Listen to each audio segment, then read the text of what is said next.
Shalom dan selamat sore saudara-saudara sekalian. Mungkin inilah yang terakhir bagi saya untuk meragenda di tempat ini di hadapan saudara-saudara karena saya akan purna bakti. Sebelum kita memulai kebaktian, kita berdoa dalam hati.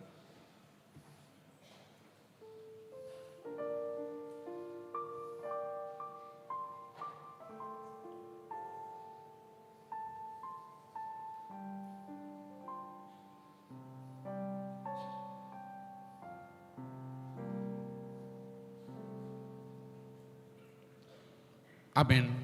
Kita bernyanyi.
Di dalam nama Allah Bapa dan nama anaknya Tuhan Yesus Kristus dan nama Roh Kudus yang menciptakan langit dan bumi.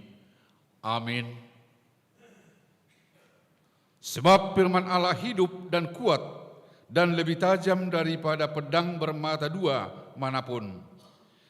Ia menusuk amat dalam sampai memisahkan jiwa dan roh, sendi-sendi dan sumsum.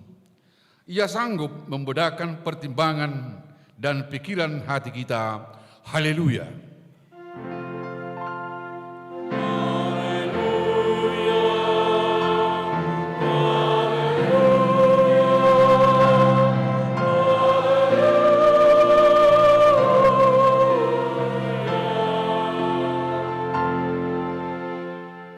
Kita berdoa. Ya Tuhan Allah Bapa kami, bimbing dan kuatkanlah kami dengan roh-Mu, agar kami mendengar dan menerima firman-Mu. Teguhkanlah firman-Mu di dalam hati kami, supaya kami menjadi baru dan kudus.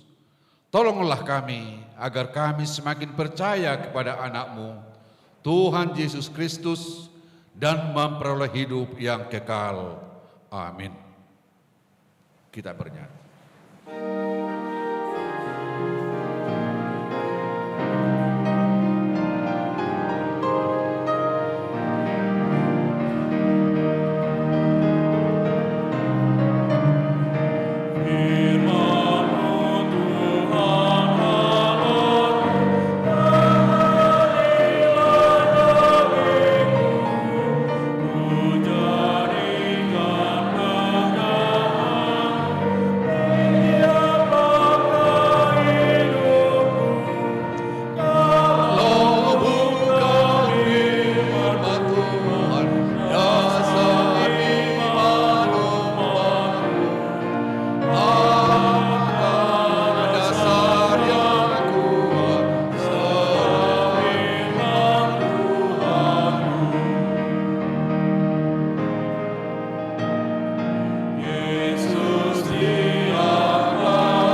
Dengarlah hukum Tuhan yang tertulis dalam hukum ke-10 dan maksudnya. Hukum ke-10. Jangan mengingini rumah sesamamu.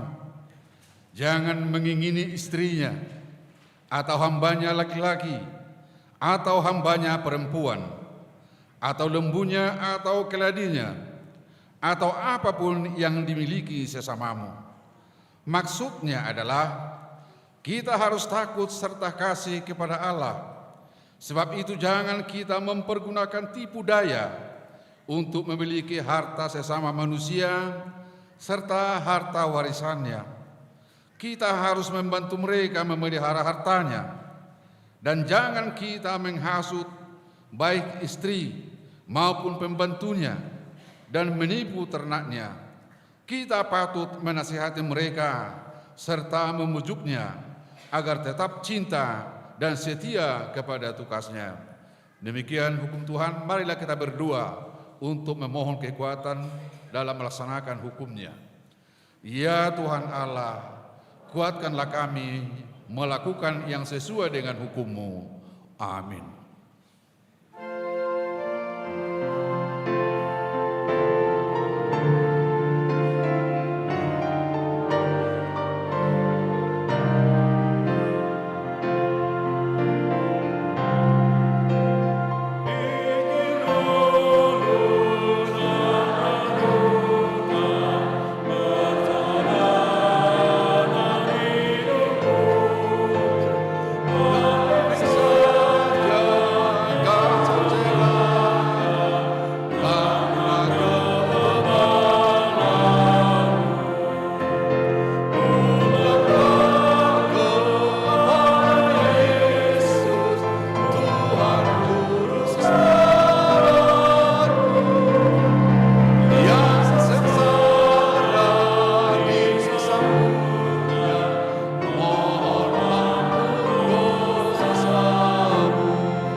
Marilah kita merendahkan diri untuk mengaku dosa kita.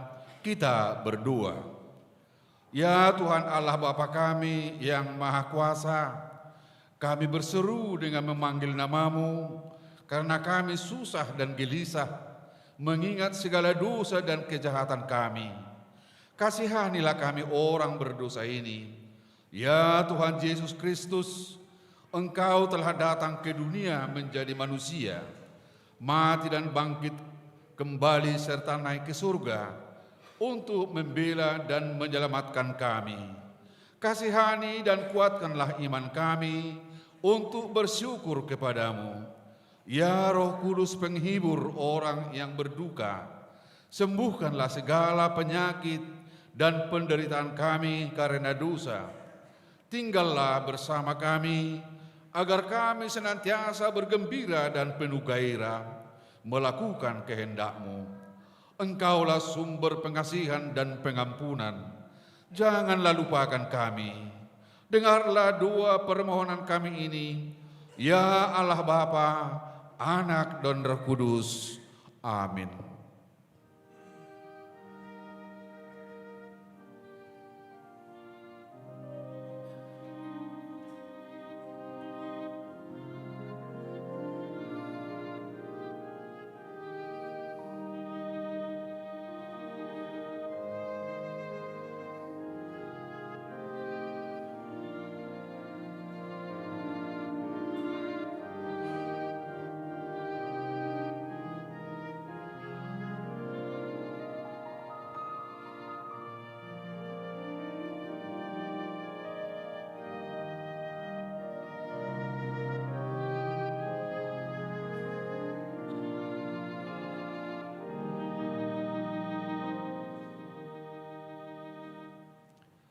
marilah kita mendengar janji Tuhan tentang pengampunan dosa.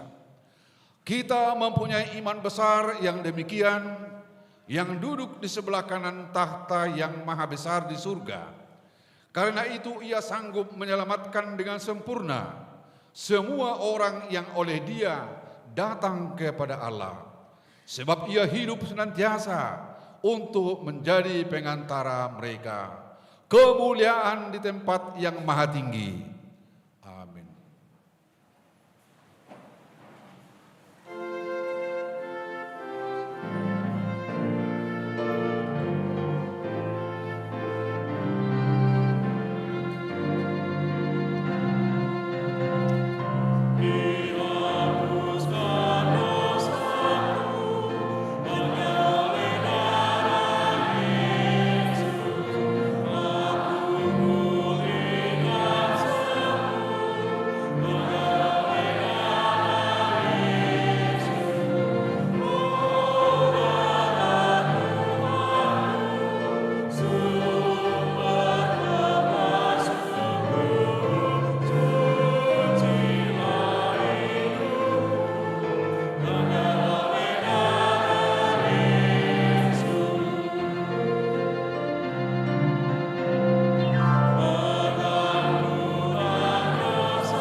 Epistel minggu kita hari ini tertulis dalam 2 Samuel 11 ayat 1 sampai dengan 15. Kita membaca secara responsoria. Pada pergantian tahun pada waktu raja-raja biasanya maju berperang, maka Daud menyuruh Iwa maju beserta orang-orangnya dan seluruh orang Israel. Mereka memusnahkan Bani Amon dan mengepung kota Raba, sedang Daud sendiri tinggal di Yerusalem.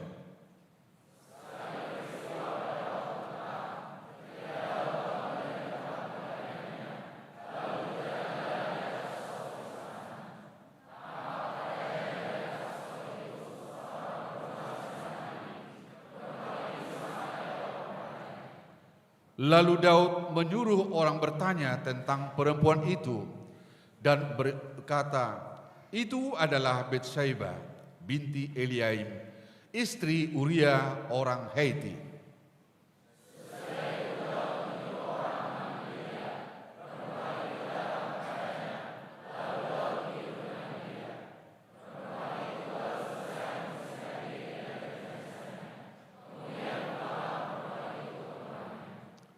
Lalu mengandunglah perempuan itu, dan disuruhnya orang memberitahukan kepada Daud, demikian aku mengandung.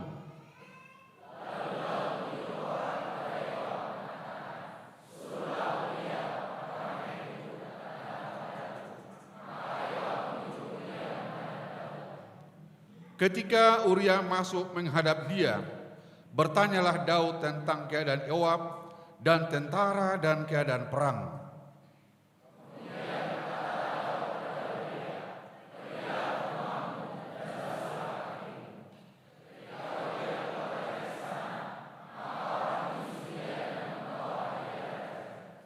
Tetapi Uria membaringkan diri di depan pintu bersama hamba tuannya dan tidak pergi ke rumahnya.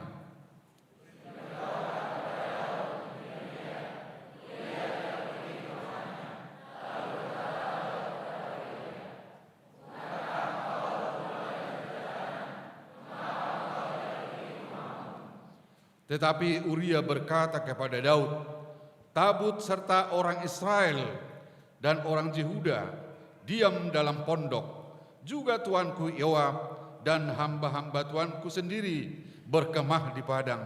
Masakan aku pulang ke rumahku untuk makan, minum, dan tidur dengan istriku?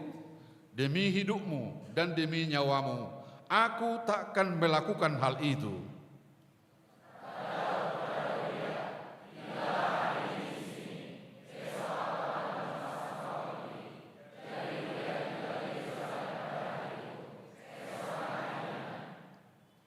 Daud memanggil dia dengan diat untuk makan dan minum, dan Daud membuatnya mabuk.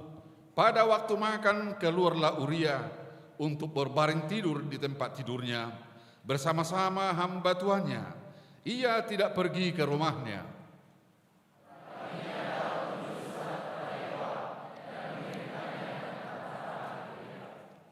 Ditulisnyalah dalam surat itu demikian: tempatkanlah Uria di barisan depan dalam pertempuran yang paling hebat. Kemudian kamu mengundurkan diri daripadanya supaya ia terbunuh mati. Demikian firman Tuhan.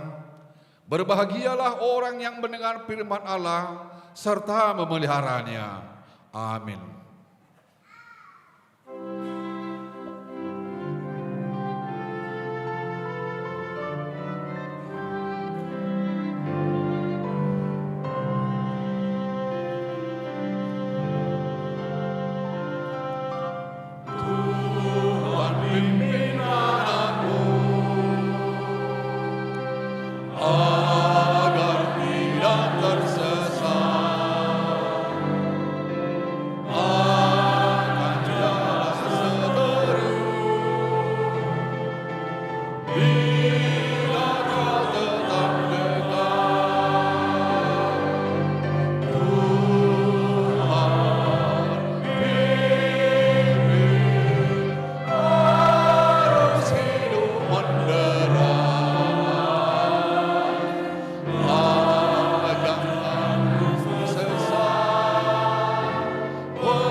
Marilah kita bersama-sama mengaku iman kepercayaan kita.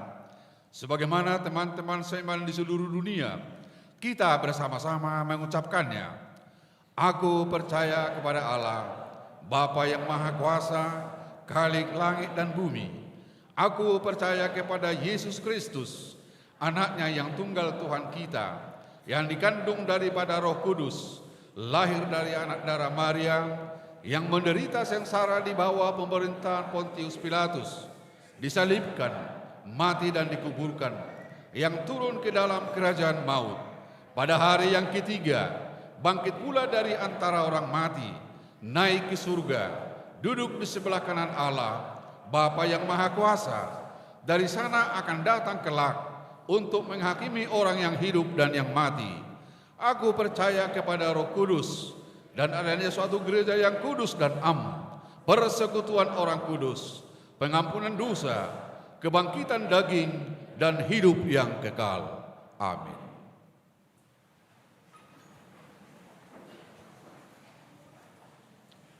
Kita mendengarkan warta jemaat.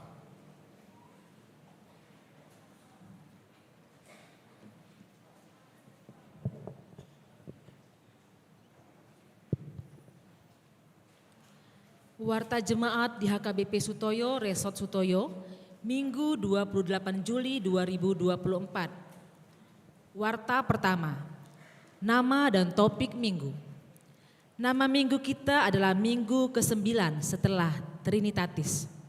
Topik minggu, Yesus berkuasa memenuhi kebutuhan kita. Warta kedua, pemberkatan nikah. Pengumuman kedua, akan menerima pemberkatan nikah Rijal Alfian Asa Hutahayan, putra dari Bapak Hendra Stefan Asa dan Ibu Eneke Ani Momongan, anggota Jemaat Gereja Masehi Injili, Jemaat Kalvari Tombasian Atas Minahasa. Dengan tunangannya, Sari Deborah Sabarlia Boru Silalahi, putri dari Bapak Antonius Silalahi Situngkir almarhum, dan Ibu Lina Alsaria Boru Simajuntak, anggota Jemaat HKBP Sutoyo Resort Sutoyo dari sektor Cipinang, Bali. Pemberkatan nikah Sabtu tanggal 3 Agustus 2024 di Gereja HKBP Sutoyo Resort Sutoyo jam 9.30 WIB. Warta ketiga, anggota jemaat pindah.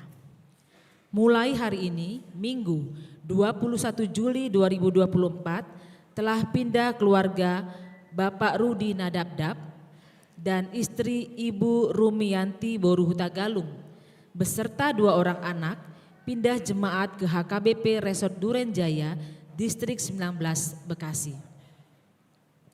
Warta keempat, pendaftaran pelajar sidi reguler. Mulai Minggu 21 Juli 2024, gereja kita telah membuka pendaftaran pelajar sidi reguler tahun ajaran 2024-2025 untuk anak-anak anggota Jemaat HKBP Sutoyo. Syarat pendaftaran: fotokopi surat baptis, fotokopi buku anggota jemaat, surat pengantar dari Sintua Sektor. Batas pendaftaran sampai dengan Minggu 28 Agustus 2024. Formulir pendaftaran sudah bisa diminta dari sekretariat dan diserahkan ke sekretariat gereja. Warta kelima, kebaktian sektor Minggu pertama Agustus 2024. Kamis 1 Agustus 2024, gereja kita akan melaksanakan kebaktian sektor di sektor Mayasari. Tuan rumah kebaktian sektor tersebut keluarga Nyonya Sinaga Boru Gultom, Jalan Maijen Sutoyo RT 001 RW 008, masuk jam 19.30 WIB. Warta ke-6, jadwal pensiun Sintua atau Penatua HKBP Sutoyo. Hari ini Minggu 28 Juli 2024 akan pensiun Sintua B Pakpahan dari sektor Kampung Baru. Minggu 11 Agustus 2024 akan pensiun Sintua ETP Sirait dari sektor Perdatam. Hari ini Minggu 28 Juli 2024 di ibadah jam 11 WIB telah dilaksanakan pensiun Sintua kepada Sintua Bitner Pakpahan dari sektor Kampung Baru. Di setiap ibadah setelah selesai khotbah, kita akan menyerahkan tanda kasih ke depan altar melalui amplop sebagai ucapan terima kasih kita kepada Sintua Bitner Pakpahan selama melayani di HKBP Sutoyo. Marilah kita menyerahkannya dengan sukacita. Warta ketujuh, pembelajaran sidih khusus. Mulai hari ini Minggu 28 Juli 2024 jam 13 WIB telah dimulai pembelajaran kepada para pelajar sidih khusus. Warta ke-8, kebaktian seksi AMA HKBP Sutoyo. Jumat 2 Agustus 2024 akan dilaksanakan kebaktian seksi AMA HKBP Sutoyo yang dikoordinir oleh Dewan Koinonia bertempat di Gereja HKBP Sutoyo, masuk jam 19.30 WIB. Dihimbau kepada seluruh jemaat AMA HKBP Sutoyo supaya hadir dalam kebaktian tersebut. Warta ke-9, persembahan syukur bulanan. Minggu 4 Agustus 2024 Di setiap ibadah setelah khotbah, kita akan mengumpulkan persembahan ke depan altar melalui amplop persembahan syukur bulanan untuk gereja. Marilah kita serahkan dengan sukacita.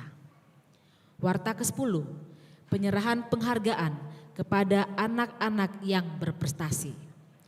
Gereja kita melalui Dewan Diakonia dan Seksi Pendidikan akan memberikan penghargaan kepada anak-anak anggota Jemaat HKBP Sutoyo yang memperoleh prestasi peringkat 1, 2, dan 3 di tiap tingkat SD, SMP, SMA, dan tiap kelas 1 sampai dengan 12. Untuk itu, bagi anak-anak yang mendapatkan peringkat harap melengkapi berkas antara lain fotokopi rapot terakhir, surat keterangan dari sekolah dengan stempel basah, fotokopi kartu anggota Huria HKBP Sutoyo. Tambahan informasi, yang pertama, berkas bisa disampaikan ke sekretaris. Kedua, batas akhir penyerahan pada Minggu 28 Juli 2024, yaitu pada hari ini. Yang ketiga, penyerahan penghargaan akan dilaksanakan pada hari Sabtu 10 Agustus 2024. Warta ke-11, sumbangan. Diterima sumbangan dari keluarga Sintua HBH Sitorus Boru Simaremare, bunga altar Minggu 28 Juli 2024. Ucapan syukur atas berkat Tuhan, keluarga sehat-sehat. Untuk lengkapnya warta ini dapat kita baca di warta cetak dan barcode yang disediakan gereja. Demikian warta jemaat kita untuk minggu ini. Tuhan memberkati.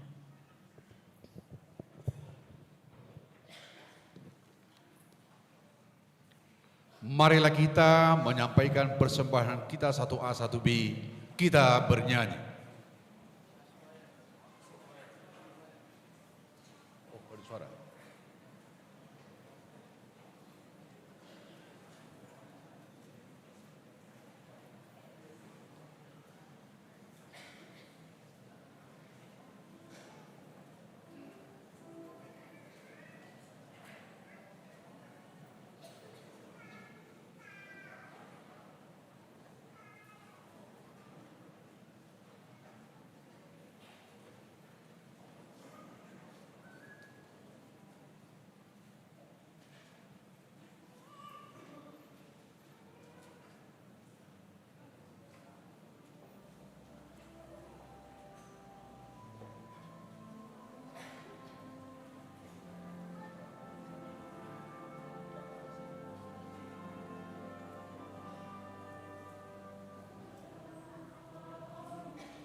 Mari kita menyerahkan persembahan kita sambil bernyanyi.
Damai sejahtera Allah yang melampaui segala akal, itulah kiranya yang memelihara hati dan pikiran saudara-saudara di dalam Kristus Yesus Tuhan kita. Amin. Jemaat yang dikasihi Tuhan,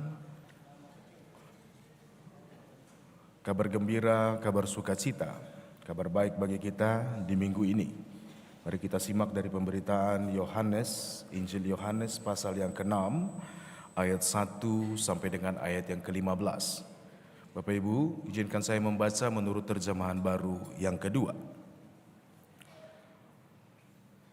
Sesudah itu, Yesus berangkat ke seberang danau Galilea, yaitu danau Tiberias. Orang banyak berbondong-bondong mengikuti dia, karena mereka melihat mujizat-mujizat yang diadakannya terhadap orang-orang sakit. Lalu Yesus naik ke atas gunung dan duduk di situ dengan murid-muridnya. Paskah hari raya orang Yahudi sudah dekat.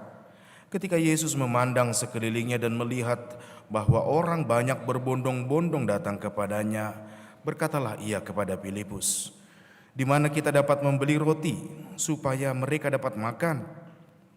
Hal itu dikatakannya untuk mencobai dia, sebab ia sendiri tahu apa yang hendak dilakukannya. Jawab Filipus kepadanya, "Roti seharga 200 dinar tidak akan cukup untuk mereka, sekalipun masing-masing mendapat sepotong kecil saja." Salah seorang dari murid-muridnya, yaitu Andreas, saudara Simon Petrus, berkata kepadanya, "Di sini ada seorang anak yang mempunyai 5 roti jelai dan 2 ikan. Tetapi apa artinya untuk orang sebanyak ini?" Kata Yesus, "Suruhlah orang-orang itu duduk." Adapun di tempat itu banyak rumput, duduklah orang-orang itu, kira-kira 5.000 laki-laki banyaknya. Lalu Yesus mengambil roti itu, mengucap syukur dan membagi-bagikannya kepada mereka yang duduk di situ. Demikian juga dilakukannya dengan ikan-ikan itu, sebanyak yang mereka kehendaki. Setelah mereka kenyang, ia berkata kepada murid-muridnya, "Kumpulkanlah potongan-potongan yang tersisa, supaya tidak ada yang terbuang." Mereka pun mengumpulkannya dan mengisi 12 bakul penuh dengan potongan-potongan dari kelima roti jelai yang tersisa setelah orang makan. Ketika orang-orang itu melihat tanda mukjizat yang telah diperbuatnya, mereka berkata, "Dia ini benar-benar nabi yang akan datang ke dalam dunia." Karena Yesus tahu bahwa mereka hendak datang dan hendak membawa dia dengan paksa untuk menjadikan dia raja, ia menyingkir lagi ke gunung seorang diri. Demikian firman Tuhan. Shalom. Shalom. Mudah-mudahan tetap bersemangat ya, saudara-saudara yang kasih Tuhan. Biasanya saya pikir musik kalau sore jedak-jeduk gitu kan. Ini kayaknya kita sedang memang butuh perenungan. Nah, jemaat yang kasih Tuhan, yang saya bacakan sekali lagi saya ingatkan, terjemahan baru 2. Terjemahan yang sudah mengikuti ejaan yang disempurnakan, yang diresmikan oleh Lembaga Alkitab Indonesia di tahun 2023 lalu di bulan Februari bersama seluruh gereja yang ada di Indonesia untuk dipakai oleh gereja-gereja.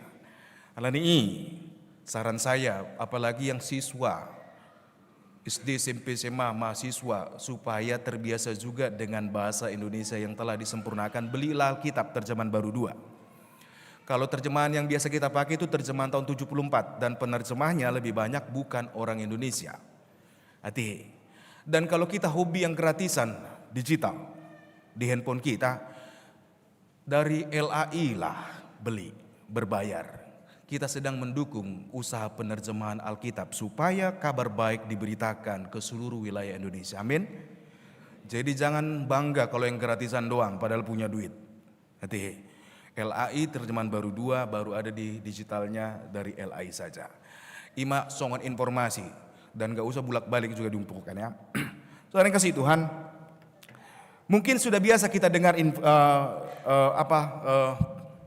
peristiwa di mana Tuhan Yesus memberi makan 5.000 orang. Ya kan? Dari sekolah minggu kita sudah tahu, yang pernah sekolah minggu pasti pernah dengar Tuhan Yesus memberi makan 5.000 orang. Dan mungkin juga anekdot pernah kita dengar, nampak kali ini bukan orang Batak, karena orang Yahudi mungkin. Kalau orang Batak gak bakal sisa itu. Aimar plastik bedo mulak. Do apang nai mago. Nina. Bakulnya pun hilang. Tapi itu hanya anekdot ya. Karena memang saudara yang kasih Tuhan, makan adalah kebutuhan dasar kita. Betul? Tanpa diajari pun semua kita tahu untuk makan. Karena dalam kandungan ibu pun kita sudah diberi makan. Jangan kita jago-jagon setelah besar gini aku bisa makan sendiri. Enggak. Dari kecil, dari dalam rahim kita semua tahu. Anda, saya, kita nggak bisa makan sendiri kalau bukan Tuhan yang beri makan kita. Oke? Dari rahim ibumu pun, ibuku, saya diberi makan karena keajaiban Tuhan. Orang tuaku makan, aku ikut makan. Nah oleh karena itu Amang Inang, saudara yang kasih Tuhan, jangan pernah lupa, kita ada, kita berkelanjutan hidup kita, semua adalah karena kemurahan Tuhan belaka. Sehingga sepanjang hidup kalau kita ingat itu, jangan sampai kita biarkan ketika lemah, letih, lesu, kita anggap Tuhan gak sedang menolong kita. Oke? Karena apa? Saya ingat puisinya W.S. Rendra. Puisi W.S. Rendra tentang sajak orang lapar. Dia mengumpamakan lapar itu seperti kumpulan burung gagak yang menakutkan. Ya kan? Karena memang rasa lapar yang gak dikelola bisa bahaya. Saudara yang kasih Tuhan, ketika para murid ini agak bangga, banyak orang ngikutin Tuhan gitu loh. Orang ngikutin padahal mereka sudah berlayar ini, orang menyusuri darat ngikutin Tuhan Yesus. Mereka mau bertemu dengan Tuhan Yesus. Karena Yesus bisa melakukan mujizat. Sebagian besar mungkin mau nonton. Tapi ring satunya Tuhan Yesus, wah ikut senang. Tapi menjelang sore, menjelang malam, kalau kita baca Injil sinoptiknya dari Matius, Markus, dan Lukas, mereka mulai khawatir. Bahkan bilang sama Tuhan Yesus, suruh mereka pulang guru, bahaya ini. Bisa berontak ini orang lapar, kan gitu. Kalau orang lapar, gak dikelola, gawat. Tak kuwata manginang, saudara-saudaraku, pernah gak ada orang bilang begini, sama nih jalan, sama udah kesana kesini, begitu duduk di tukang nasi goreng, setelah makan baru dibilang, bah baru huberekku bah. Karena lapar bikin gelap mata gitu kan. Bayangkan saya segede gini juga, ada orang bilang begitu. Ih, baru ku tengok amang pendeta, dari tadi dari mana aja? Gitu kan. Hanya gara-gara lapar. Nah saudara yang kasih Tuhan, tapi yang menariknya, kalau kita baca Injil Sinoptik dan Injil Yohanes ini, dua-duanya menceritakan hal yang sama. Dengan cara perspektif yang berbeda. Kalau Injil Sinoptik bilang, Tuhan Yesus bilang kepada muridnya, tidak, kamu harus kasih mereka makan. Tapi dalam Injil Yohanes, Tuhan Yesus dengan gaya bertanya, ini gaya bahasanya ya, di mana kita bisa beli makanan untuk ngasih makan nih mereka semua. Ya kan? Nah, sama-sama kalau kita baca 4 Injil ini, soalnya kasih Tuhan, muridnya kelabakan. Kenapa kelabakan? Kita nggak cukup punya uang, kita nggak cukup punya makanan. Lebih ngeri lagi, Filipus menjawab, 200 dinar pun nggak cukup ngasih makan orang sebanyak ini. 200 dinar itu, 1 koin perak dinar itu 1 upah 1 hari. Kalau di kampung-kampung upah buruh kasar itu sebesar 50-60 ribu sekarang. Dan 1 koin perak 3,9 gram perak, 1 dinar perak zaman itu ya. Kalau uang sekarang kira-kira sekitar 54 ribu lah. 54 ribu dikali 200 berapa? Ayo matematikanya. Dapat gak 10 jutaan? Dapat gak? Ini hebat betul loh. Masa 10 juta gak bisa beli roti? Kira-kira mampu gak ngasih makan 5 ribu? Kalau harga roti 2 ribu perak, sekarang nih ya, 5 ribu orang bisa makan. Tapi kenapa Filipus menjawab seperti itu? Karena dia berpikir, rugi kali kita. Kita cuma 12 orang, kita gak ada kerjaan nih. Upah 1 hari 1 dinar loh, 1 keping perak, beratnya 3,9 gram perak. Nah, Kita mau ngasih makan orang demikian banyak, gawat kita. Kalau kita baca Injil Sinoptik, amang inang saudaraku. Lalu di Lukas, periksa lagi apa yang kamu punya. Barulah datang Andreas mengatakan kita punya 5 roti dan 2 ikan dari anak ini. Ternyata 5 roti dan 2 ikan yang terbatas sumber dayanya itu. Saudaraku, Tuhan Yesus buat cukup untuk makan 5.000 orang. Terkadang kita punya banyak alasan untuk menolong orang lain, bukan?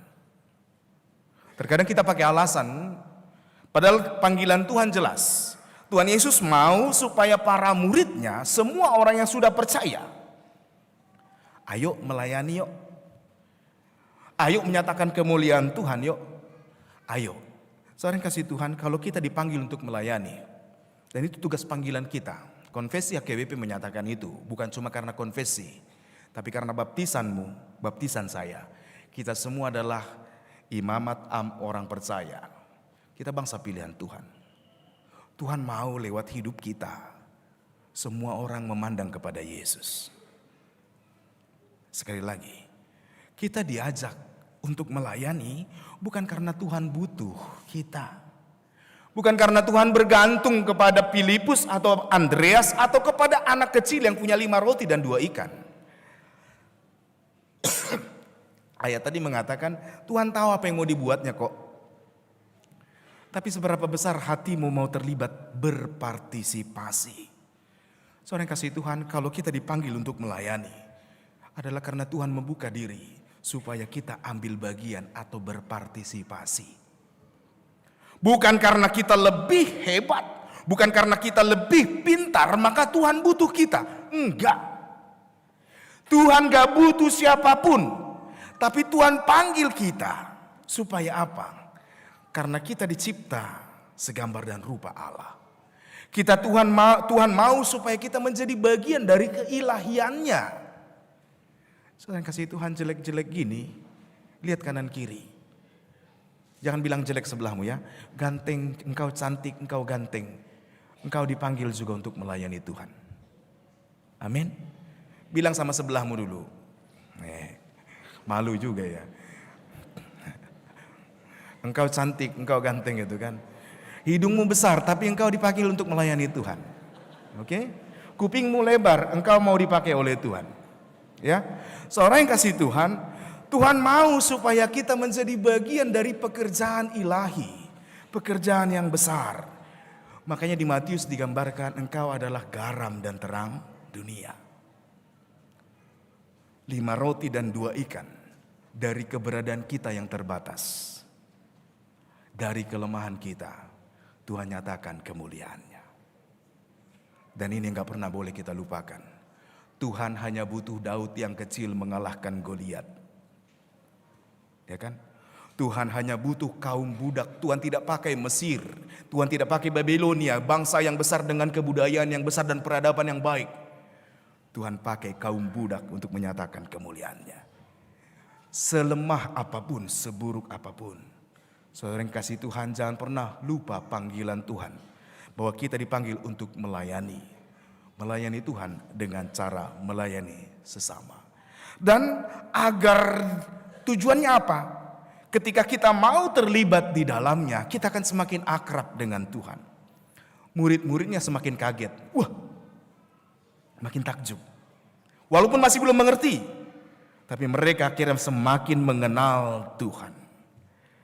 Dan mulai meyakinkan diri melekat dengan Kristus. Saudara yang kasih Tuhan, itu dia tugas panggilan kita bersama.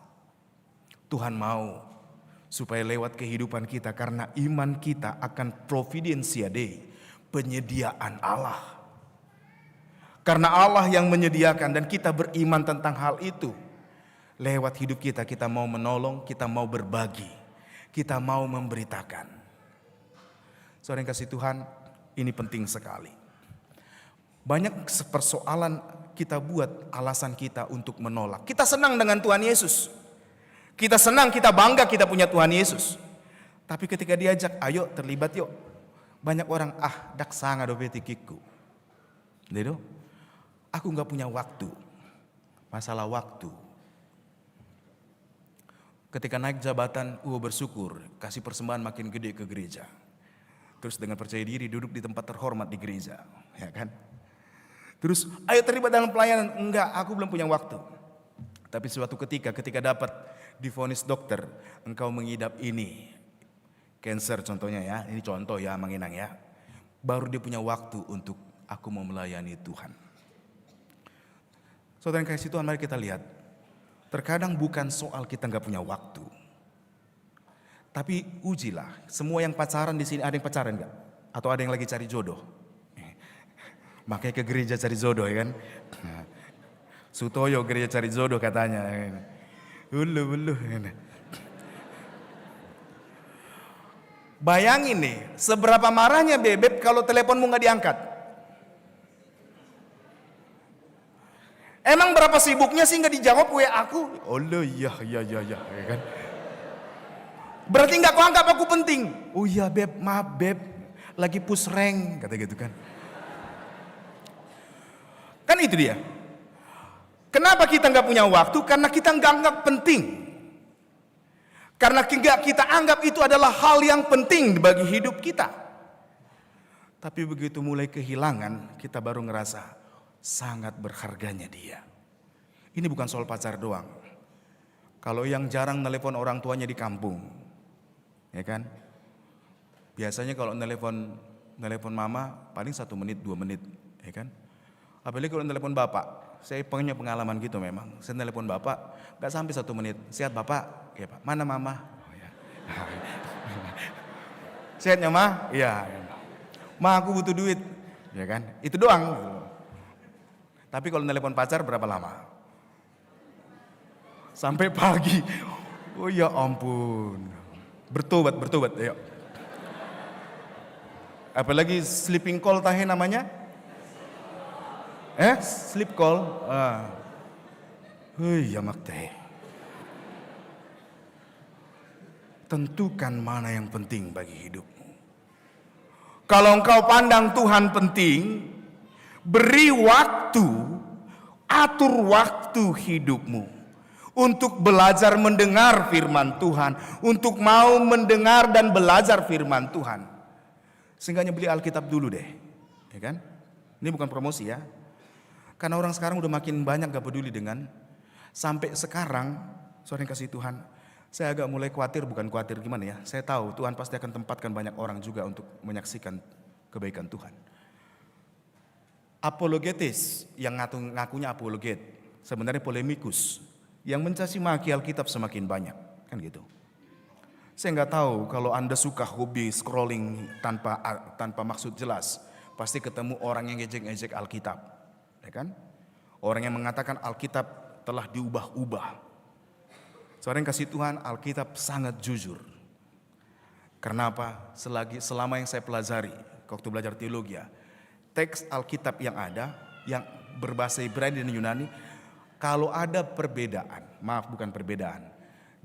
dulu kan belum ada mesin fotokopi ya, mesin cetak juga belum. Transkrip, menggandakan gimana caranya? Ditulis, ya kan? Kalau sekarang enak tinggal fotokopi, atau gampang sekali tinggal scan, sebarin, gitu kan? Kalau dulu kan ditulis ulang. Kadang ada perbedaan. Cuma contohnya huruf alef dengan ayin, sama-sama penyebutannya hampir gitu kan, hampir sama. Nah itu dengan jujur dikatakan dalam teks Masorah ini begini, dan kita nggak pernah buang aslinya, selalu ada disimpan. Jadi klaim mengatakan Alkitab diubah, saya kasih Tuhan, kalau kau nggak mau pelajari, nggak punya waktu untuk mengenal firman Tuhan, kita akan bilang Alkitab memang udah diubah-ubah. Kita nggak beriman kepada Alkitab, kita beriman kepada Kristus Yesus. Tapi kita mengenal Kristus. Keselamatan kita adalah dari firman yang menjadi manusia. Kita mengenal Tuhan dari kitab suci yang dituliskan oleh manusia, benar. Tapi diinspirasikan oleh Allah. Oleh karena itu amanginan saudara yang kasih Tuhan, buatlah waktu. Oke? Dengan demikian kita akan belajar mengenai kebaikan Tuhan. Karena dari kebaikan Tuhanlah kita mampu untuk berbuat baik. Nah, yang kedua persoalan mungkin dalam terlibat dalam pelayanan, ya udah, ya gini aja lah, ngapain sih? Capek. Sebenarnya gara-gara males. Ya enggak? Ayo latihan. Contohnya pemain musik ya, maaf ya, bukan nyinggung ya, enggak ya. Ayo latihan. Gampang. Lagunya apa? Udah tahu kok. Gitu. Sebenarnya malas kita ini bahaya loh. Salah satu dari 7 akar dosa, 7 deadly sins, adalah kemalasan. Dan itu yang tadi kita baca dari kitab 2 Samuel. Ada suatu ketika, sebenarnya sekali setahun di pergantian tahun, sekitar di bulan April, semua raja ikut berperang. Tapi Daud pilih enggak. Ya kan? Dia percaya diri banget. Tuhan pakai dia loh, Tuhan pilih dia loh, Tuhan jadikan dia raja. Masih remaja dia sudah diurapi oleh Tuhan. Saul masih raja, dia sudah diurapi menjadi raja. Walaupun tanpa tahta. Tapi begitu masuk ke dalam tahtanya, dia percaya banget, tentara aku kuat. Tadi di ayat 2-nya 2 Samuel 11. Dia tidur rebahan sampai sore. Begitu bangun sore-sore, dia jalan-jalan di sotoh atau di balkon ya. Balkon istananya. Terus dilihat, ada cewek. Mandi pula gitu kan. Mulailah dia jatuh ke dalam dosa. Sekarang kasih Tuhan, banyak gak kita sadar? Ini banyak anak muda yang maaf ya, amanginang sintua. Jujurlah, ketika engkau bermalas-malasan rebahan megang handphone, ada yang buka porno gak di sini? Ada gak yang mulai bandel? Maksud saya gini, anak muda sering jatuh ke dalam pornografi adalah ketika dia bermalas-malasan. Dan anak kecil juga yang sudah megang handphone. Dalam beberapa kasus konseling, memang ada anak-anak juga sudah kecanduan pornografi. Ini buat yang pacaran, kalau pacarmu suka nonton porno, putusin itu. Gak beres itu. Otaknya kotor pasti. Ya kan? Karena di ruang privat, dia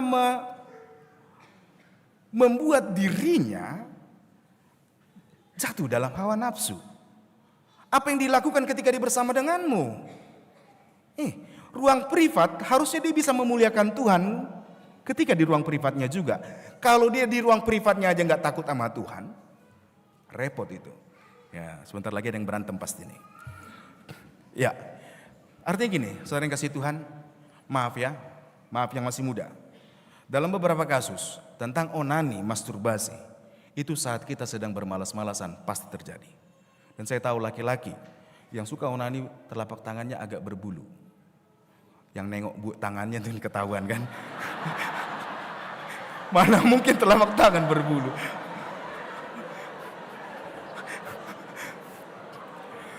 Bertobat, oke?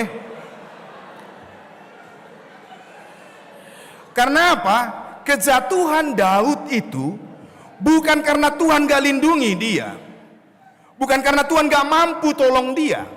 Dalam banyak hal Tuhan tolong dia. Bahkan dari kematian dari tangan Saul, Tuhan tolong dia.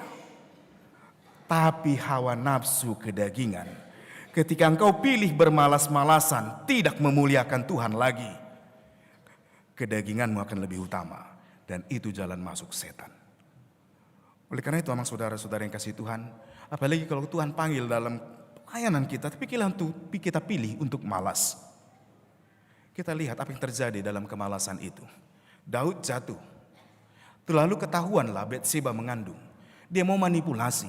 Kok raja manggil Uria hanya tentara biasa? Terus disuruh pulang. Tujuannya apa? Biar gak ketahuan Batseba sudah hamil, bukan? Ya enggak?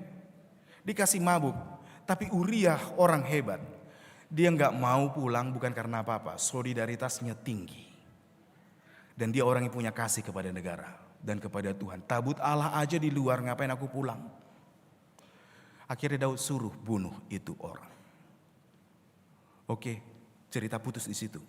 Tapi sebenarnya kalau kita lanjutkan, Daud pikir Tuhan gak tahu.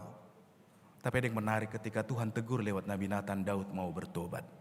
Sekali lagi saya katakan, yang perlu bertobat, bertobatlah. Yang suka malas-malasan ya.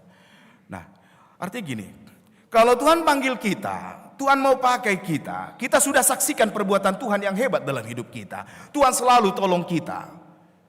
Hati-hati dengan ancaman tentang kemalasan ini. Lalu Daud pakai memanipulasi dengan kekuasaannya, bukan? Dia menganggap dirinya lebih pintar daripada yang lain. Bahkan Tuhan jangan-jangan gak tahu. Dia pikir begitu. Oleh karena itu saudara yang kasih Tuhan, mari kita biarlah dengan hati yang terbuka. Tuhan mampu cukupkan hidup semua orang. Kalau Tuhan undang kita untuk menjadi bagian memberkati orang lain, berilah hatimu. Bukan karena Tuhan butuh, tapi Tuhan panggil kita dari keterbatasan kita. Amin. Oleh karena itu 2 hal yang perlu kita ingat. Yang pertama, pengabaian, manipulasi, kemalasan akan berakibat kepada kejahatan. Dan jangan kita pikir, kalau kita baca tadi dalam 2 Samuel, dikatakan dan itu semua adalah kejahatan di mata Tuhan. Kalau engkau mau mengagumi Tuhan, kalau engkau mau bersyukur kepada Tuhan, kalau engkau mengatakan Yesus yang mati dan melayani kita sebagai Tuhan dan Juru Selamat, Dia Guru dan Allah kita. Saudara yang kasih Tuhan, ketika engkau mengabaikan orang lain, engkau abai saja, kita sedang melakukan kejahatan di mata Tuhan. Makanya Yakobus mengatakan kalau engkau tahu yang benar dan baik tapi tidak engkau lakukan, engkau sudah berbuat dosa. Oleh karena itu, bagaimana saya supaya tidak abai? Saudara yang kasih Tuhan, ingatlah kasih Tuhan. Kasih Tuhan digambarkan dengan agape, kasih, unconditional love, ya kan? Tapi sesungguhnya kasih Tuhan itu digambarkan dalam berbagai istilah. Tapi lebih utama dengan agape.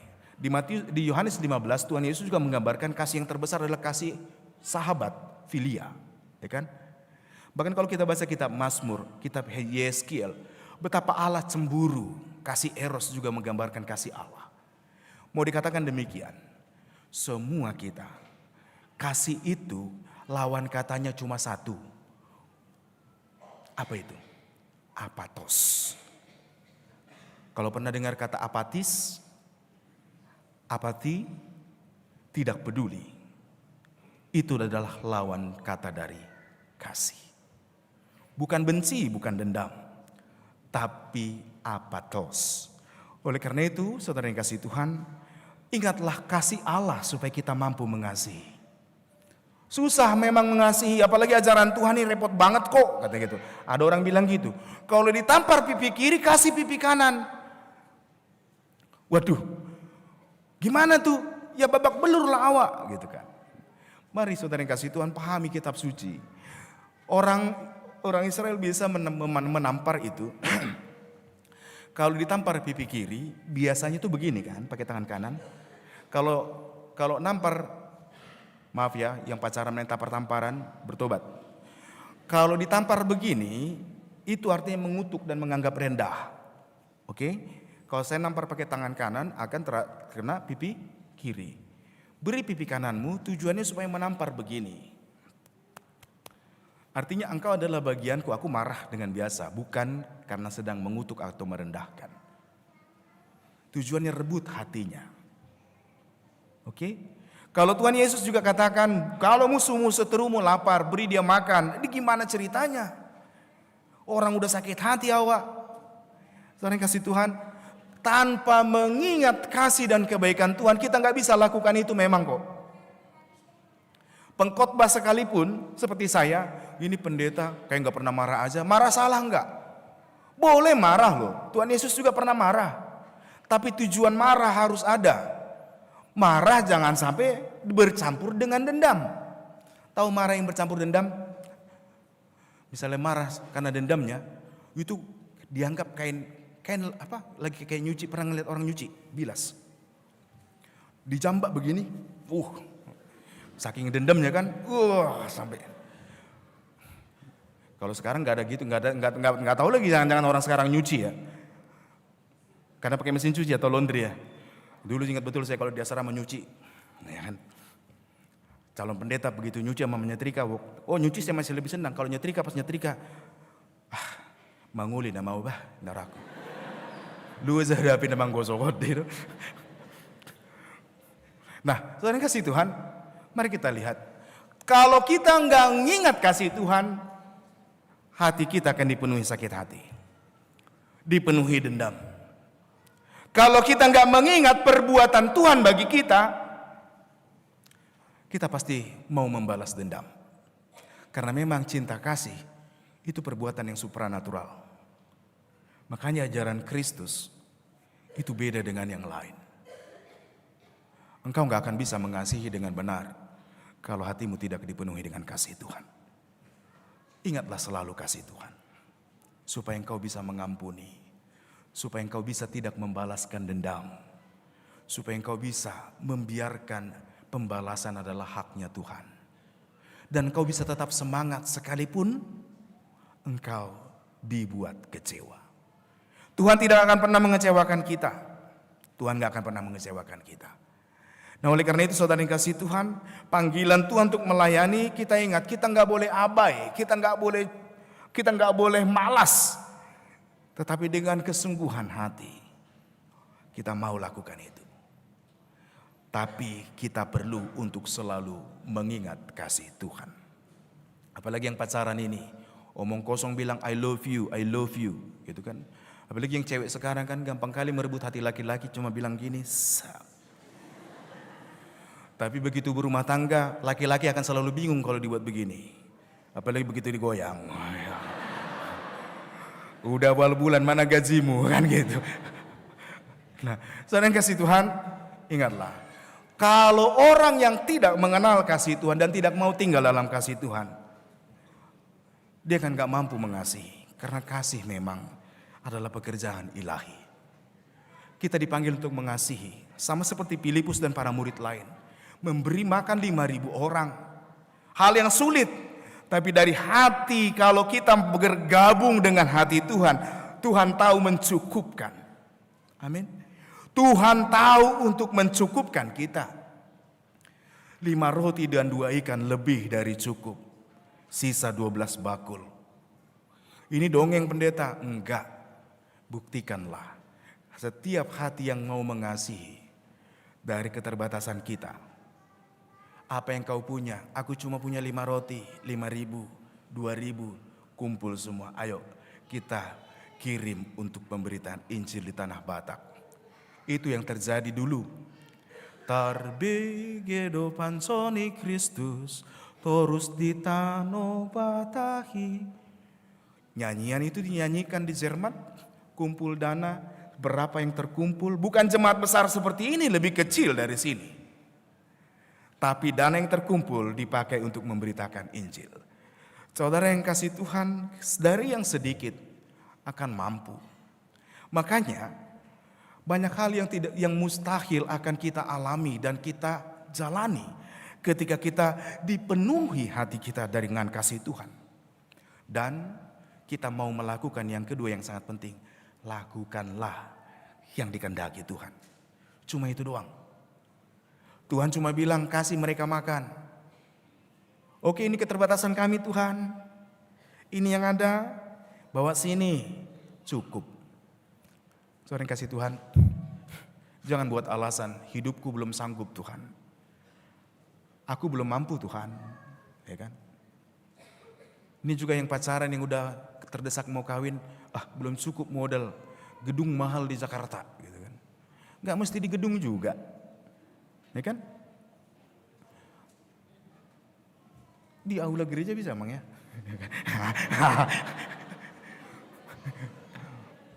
Juga nggak usah mesti kan sekali seumur hidup kawin.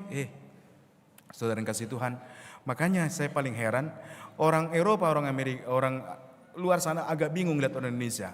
Pesta kawin tuh apalagi orang Batak besar-besaran. Enggak. Besar-besaran ngasih makan ribuan orang. Setelah kawin ngontrak rumah, ya kan? Ngapain? Adat duna belga, adat duna geleng. Kalau mengejar kehormatan itu persoalan salah satunya. Bukankah Daud merasa terhormat tadi? Pelayanan akan sulit, menjadi sulit ketika orang-orang di dalamnya mementingkan diri sendiri dan mencari kehormatan. Dan itu yang diingatkan, melakukan kehendak Tuhan berarti kita mau menyangkal diri. Gak aku yang utama ya Tuhan, Engkau yang utama. Ya kan? Bukan aku yang terhormat, Engkau yang terhormat. Biar orang memandang kepada Kristus. Karena banyak orang menginginkan berita tentang hal ini, di mana kasih, pendamaian, penerimaan, kehadiran, penghiburan, penyertaan yang setia. Dan itu yang diberitakan dan dijanjikan oleh Tuhan kita. Dan kita sudah alami itu. Orang rindu untuk selalu disertai bahkan dalam keadaan sulit. Bukankah Tuhan Yesus berkata, akulah gembala yang baik, yang selalu menyertai kita. Oleh karena itu amang-inang saudara-saudara yang kasih Tuhan, mari kita ingat kita semua terpanggil untuk menyatakan kebaikan Tuhan. Pakai waktu yang ada untuk berpartisipasi memenuhi panggilan Tuhan. Karena Tuhan kita, Dia yang mampu memenuhi kebutuhan kita. Dan hanya di dalam Tuhan kita temukan sejahtera. Hanya di dalam Yesus kita temukan shalom. Kecemasan, kegelisahan hidup kita, bukankah di dalam Yesus kita bisa temukan kedamaian? Kalau engkau yang masih anxiety, cemas dalam begini, begono, begini. Coba seperti film apa itu kemarin? Gak tahu masih ada nggak filmnya? Inside Out ya? Inside Out ya. 2 minggu lalu saya ingat tentang film ini. Yang belum nonton itu film kartun, nonton deh. Ya kan? Ketika anxiety menguasai pikiran, kau bangun hidupmu dengan kecemasan dan kegelisahan, hidupmu gak akan tenang. Tapi bangunlah dengan iman bersama Kristus. Di dalam Kristus firman Tuhan menguasai pikiran. Masalah apapun kita akan berani katakan, silahkan datang. Aku punya Tuhan yang memberiku kekuatan. Kita bukan menjadi takut masalah, tetapi menjadi orang-orang yang memberitakan Tuhan kita adalah perlindungan kita. Amin. Mari kita berdoa. Kami mengucap syukur kepada Bapa di surga. Bukan karena gagah kami, bukan karena hebat kami, tetapi semua adalah karena kebaikan Tuhan. Kasih-Mu yang besar bagi kami, yang telah Engkau nyatakan dalam Kristus Yesus Tuhan, Juru Selamat kami. Tuhan, kami mengucap syukur untuk kebaikan-Mu. Kami makan dan minum adalah dari kemurahan Tuhan. Tuhan, ini hidup kami. Biarlah lewat hidup kami juga orang lain boleh mengecap dan melihat betapa baiknya Tuhan itu. Pakai hidup kami Tuhan. Biarlah kami menyadari akan berkat dan kemurahan Tuhan sepanjang kami hidup, yang kami nikmati selama ini.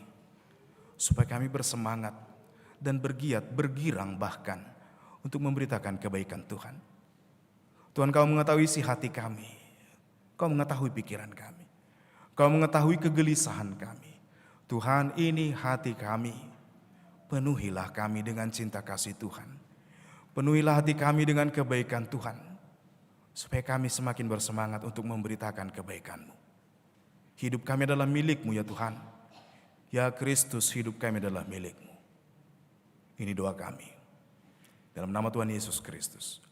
Amin. Saudara yang kasih Tuhan, kita telah mendengar pemberitaan firman Tuhan. Saatnya kita memberikan persembahan. Sekaligus juga kita mengucap syukur kepada Tuhan atas pelayanan hambanya Sintua Bitner Pakpahan yang telah melayani dan memasuki masa pensiun. Oleh karena itu, mari kita bersyukur dan juga memberi persembahan dan juga menyatakan kebaikan Tuhan lewat amplop yang sudah dibagikan. Kita bernyanyi.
kita nyanyikan ayat 2 dan kita bangkit berdiri.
Marilah kita berdoa untuk menyerahkan persembahan kita kepada Tuhan. Ya Allah Bapa kami yang di surga, kami mengaku bahwa Engkau adalah sumber dari segala karunia yang melimpah dalam kehidupan kami masing-masing. Sebagian dari karunia itu kami serahkan kembali sebagai persembahan kepada Tuhan. Terimalah dan berkatilah persembahan umat-Mu ini, agar dapat dipergunakan bagi pekerjaan dan pelayanan kerajaan Tuhan di dunia ini. Bukalah hati kami untuk mengenal betapa banyak berkat dan karunia yang kami peroleh dari Tuhan, supaya kami senantiasa bersyukur kepadamu di dalam nama Yesus Kristus Tuhan kami. Amin.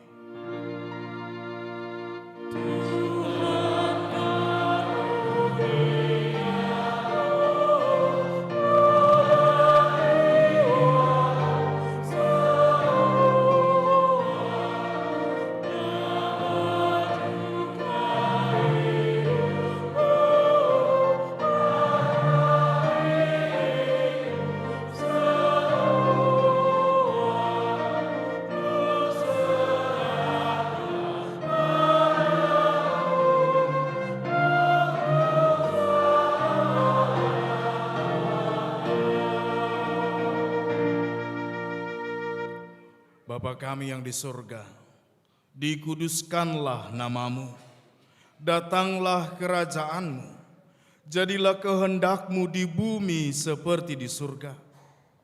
Berikanlah kami pada hari ini makanan kami yang secukupnya, dan ampunilah kami akan kesalahan kami, seperti kami juga mengampuni orang yang bersalah pada kami.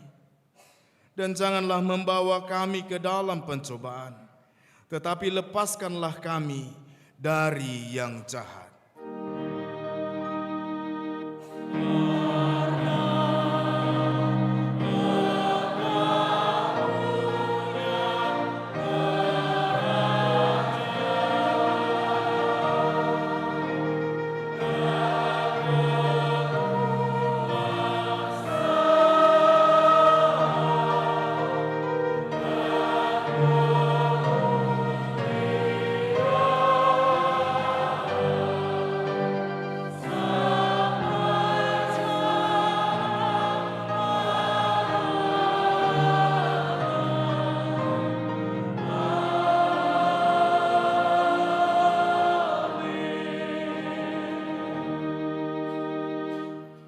Saudaraku, arahkan hatimu kepada Tuhan.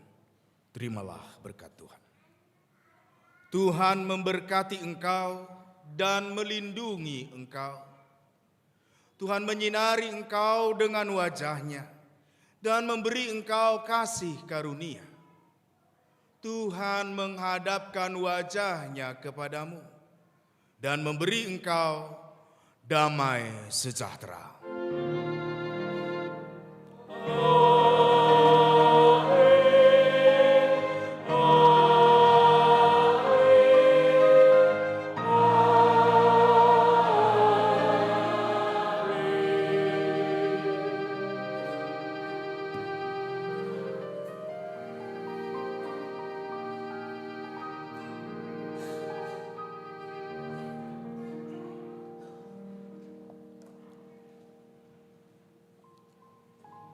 Bapak Ibu, saudara-saudara, seluruh jemaat Tuhan, dan juga yang bersama dengan kami melalui live streaming channel YouTube HKBP Resuk Sutoyo.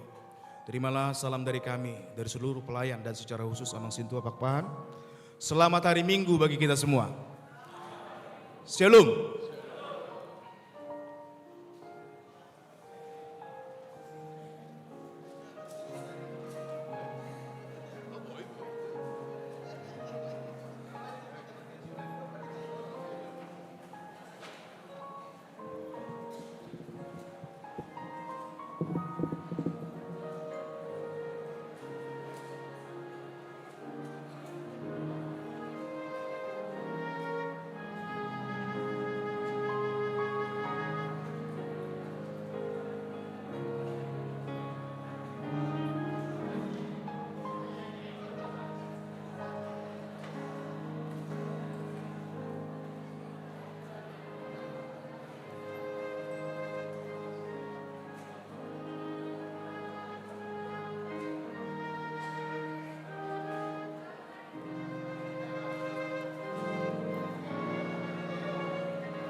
Sampai aku tiba di negeri Bogor, ikut Tuhan Yesus, untuk tetap mendengar dan mengikuti.